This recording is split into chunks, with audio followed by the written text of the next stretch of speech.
Hello and welcome to another Warhammer video. Thank you if you've already watched the Triumvirate of Iliad box set unboxing, thank you. But now in this video we will be taking a look at the Gathering Storm 2 Fracture of Biel-Tan Codex book. I think one of these will set you back £30, so it's the same price as the Triumvirate of the Imperium.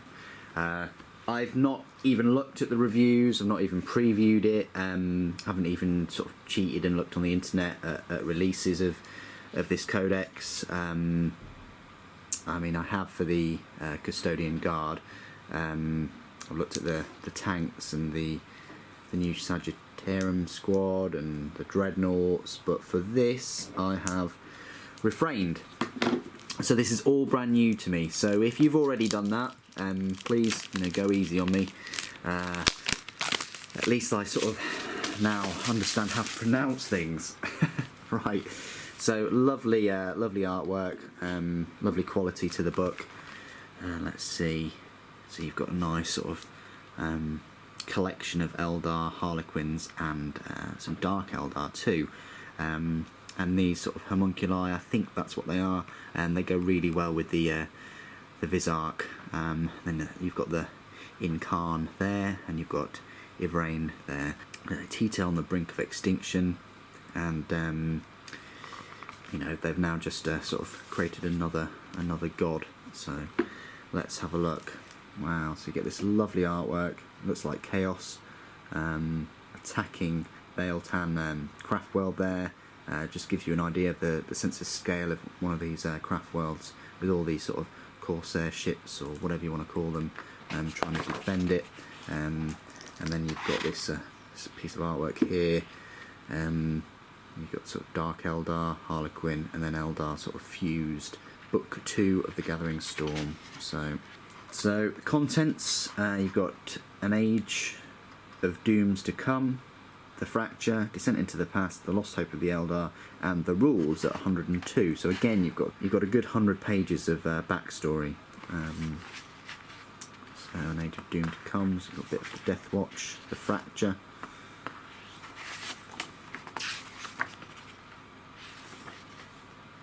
Is that Lilith Hesbrax? I think so, maybe. Azrael Vecht. It's been a long time since I pronounced his name, so you've got some mandrakes there as well. I think that's what they're called. My Dark Eldar is very, very rusty. Plenty of lovely artwork.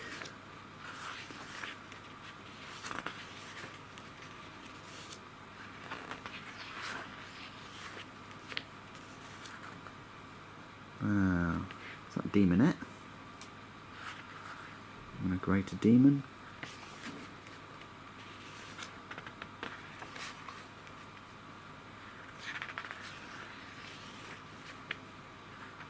No.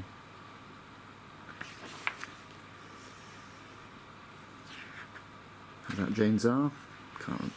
Possibly.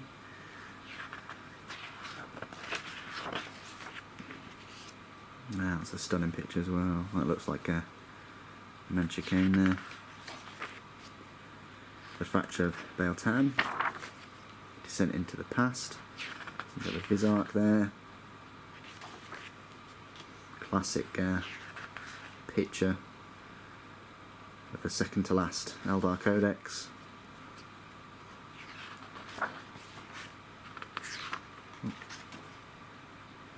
I think that's Eldad. I don't think that is her. It possibly is, but the sword is different. Although this Farseer does have a Durinx. That looks like a Mandrake. Might be wrong though. There you go. Got quite a few arms there.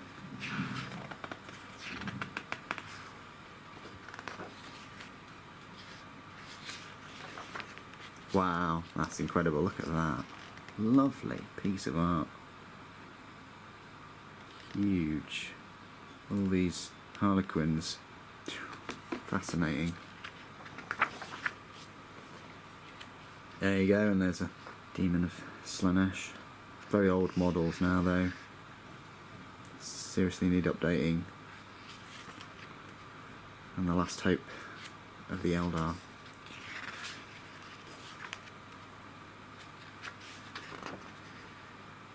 World ship of the Anden. Look at that. Good old Wraith Lord. And sort of the colour picture of the inside cover. Wow, there is a lot of backstory here. And then we get some pictures. Nurgle. There you got Prince Uriel, or Uriel. It's a Wraith Knight.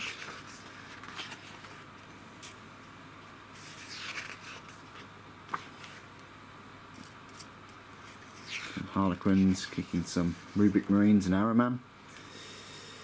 Must be Araman there. There he is again. I think he plays quite a key part in all this. Some more Wraith Knights there. Wow, some greater Demons of Tzeentch as well.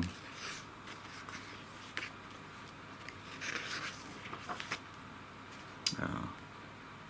Excellent new piece of artwork there. With the Vizark in the background.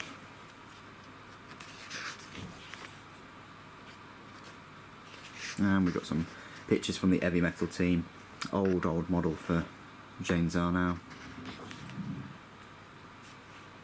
It just sort of gets me pumped at what they could come up with these models, specifically with these Elder models, and what they could come up with in plastic if they redid all the Phoenix Lords. And the Avatar, of course.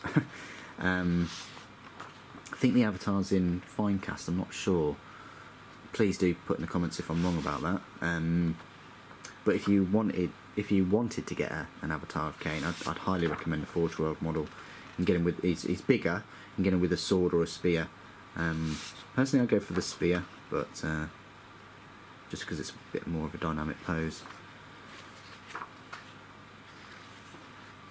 Plenty of colour. So yeah, they're Incubi. Colour coordinations. Then the rules. So chapter 4 at page sort of 107, you then get the rules. So you get Echoes of War missions. So you've got the Obsidian Gate, the Architects of Pain, Ancestral Foes, and War in the Webway, and that's it. So you get your 4 missions, and then goes on to the data sheets. So straight away you've got Ivrain.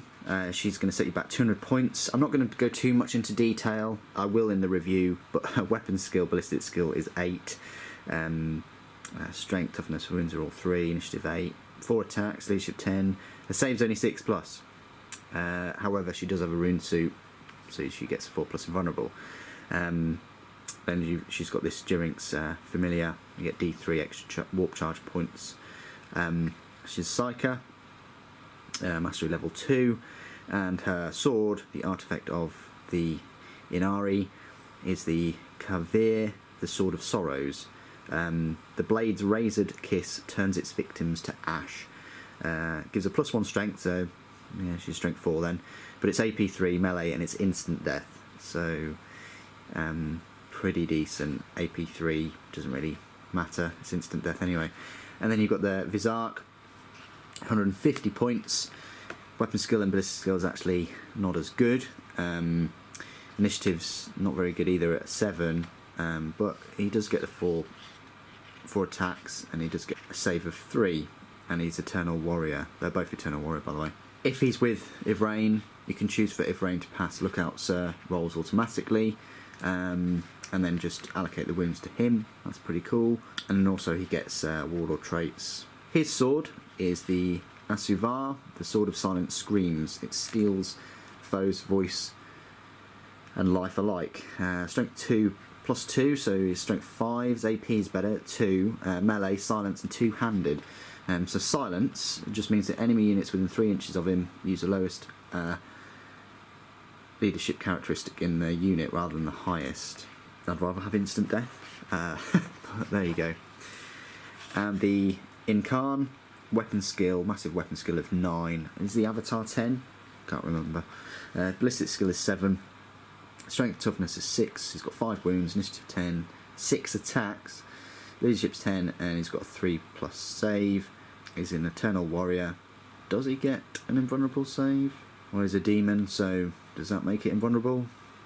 I'm never too sure. But they've already started to put this Eldari writing in there now. Not Eldar, but Eldari model. Whenever an Eldari model is killed within 7 inches of him, 7, maybe it's lucky, roll a dice, and on a 3+, he regains a wound. So stick him around a load of Eldari within 7 inches. If you start killing them, he's just recovering his wounds. So tough situation, because you obviously want to kill the enemy, but you don't want to give him wounds back. He's got inevitable death. Basically, he's deployed in Deep Strike Reserve always, and each time a unit, friend or foe, is completely destroyed, you just pop him on there, and then any friendly non-vehicle units get within 12 inches of him have Fearless and Feel No Pain. That's pretty awesome. And his artifact sword is the Vilith Zar, the Sword of Souls. Shape-shifting blade was forged in the heat of burning souls. Its strength as a user, so it's 6. It's OP 2. It's Flesh Bane, Armour Bane, and Soul Blaze. Then you get the formation here, the Triumvirate of Iniad. You have all 3 of them there, and units within 12 inches of 2 of the models get the Fearless, and if you've got all 3 of them, then your whole army's Fearless on the battlefield. Iniad's Chosen. If you've got 3 of them, you can add 1 to any rolls made for the avatar of Iniad. Champion of Iniad and the Herald of Iniad special rules. That's pretty awesome if you've got all 3 of them. You've got a few more formations. So you've got a Soulbound Vanguard, which includes 2 units of Dire Avengers, 1 unit of Incubi, and 1 unit of Witches. I might actually do that. I might actually get a couple of units of Dire Avengers, paint them this colour. They look pretty cool in red. Again, I won't really go into the rules too much, so I'll do that in the review. You get an Eldari Blade Host, which consists of 2 units of Witches. You need the Codex Dark Eldar, 2 units of Storm Guardians, and 2 troops, obviously Harlequins. Iniad's Net, 1 Warlock Conclave, a unit of Wind Riders, a unit of Reavers, and a unit of Skyweavers. It's just awesome to have all, Dark Eldar, and Harlequins all in one sort of formation. Have that variety of colour palette on the board. Then the Whispering Ghost Hall, 1 Farseer, Shadow Seer, Spirit Seer, and 2 Wraith Lords, and then any 3 units chosen from the following, which is Wraith Guard or Wraith Blades. Nice little Ghost Wraith Guard sort of formation. And that's it, they're all your formations. So it seems like there's more than the Triumvirate of the Imperium. You've got the forces of the Inari, Warlord traits, the artifacts, the Warhost detachment, Revenant discipline, tactical objectives.